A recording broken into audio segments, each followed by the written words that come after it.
Before we can start to play, especially if we're going to learn to read music as well, then we need to understand some theory. If we open up the book here to page 8, the one where there's a picture of the keyboard, we can begin. In the picture of the keyboard, you can see that the white keys run alphabetically from A through to G, and then the pattern is repeated. This is because all the A's have the same sound, as do all the B's and the C's. So here is an A, here's the sound of another A, and another sound of the A above it, and they've all got the same kind of sound. This is why after G we then go back to A and repeat the pattern, and we do not continue on to H. You can see that the black keys are grouped into 2s or 3s. Look at your own keyboard and notice those groupings. Groups of 2 and groups of 3 black keys. The note C is to the left of the group of 2 black keys. Middle C is to the left of 2 black keys nearest the middle of the piano and sounds like this.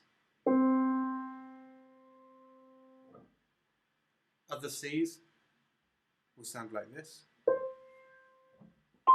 in the upper register or the treble clef. And these are the high notes. Lower notes, lower Cs, will sound like this. And they are all left. The first note to the left of the group of 2 black keys. Moving on to the great stave. The musical notes are written between the lines and spaces of the stave and tell us which keys to play. The treble clef you'll see at the beginning of the music, and this tells us to play the notes in the upper register or the higher notes. The bass clef sign tells us to play the notes in the lower register, the low notes. And the music is divided into bars by these bar lines. At the end you can see a double bar line, which often means the end of a piece. Just remember that the right hand plays the notes in the top line and the left hand plays the notes that are on the bottom line. Now looking at notes on the stave. The notes on the stave tell us which piano keys to play, and you can notice the same repeated pattern, A through to G, and this corresponds with the keyboards on the keyboard image above.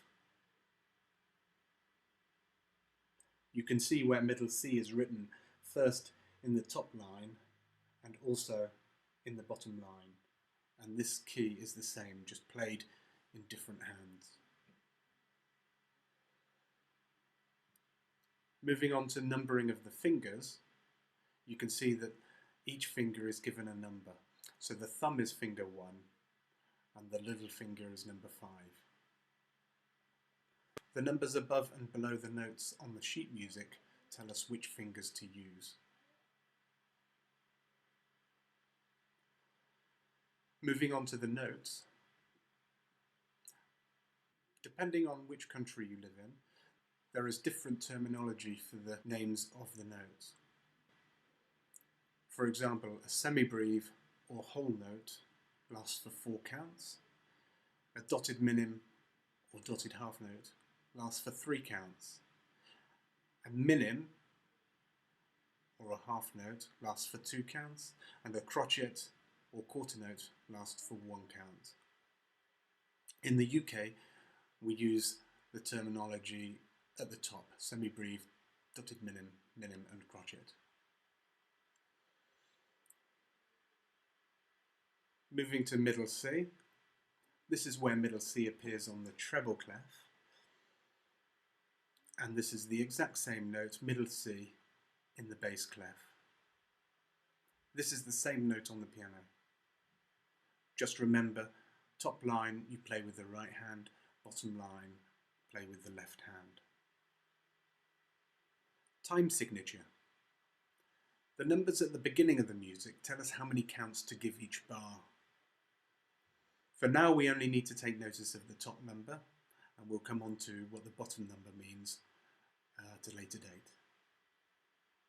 So here you can see the top number is 4, so we count 4 in every bar. In the next example, we count 3 in every bar, and after that, we're counting 2 in every bar.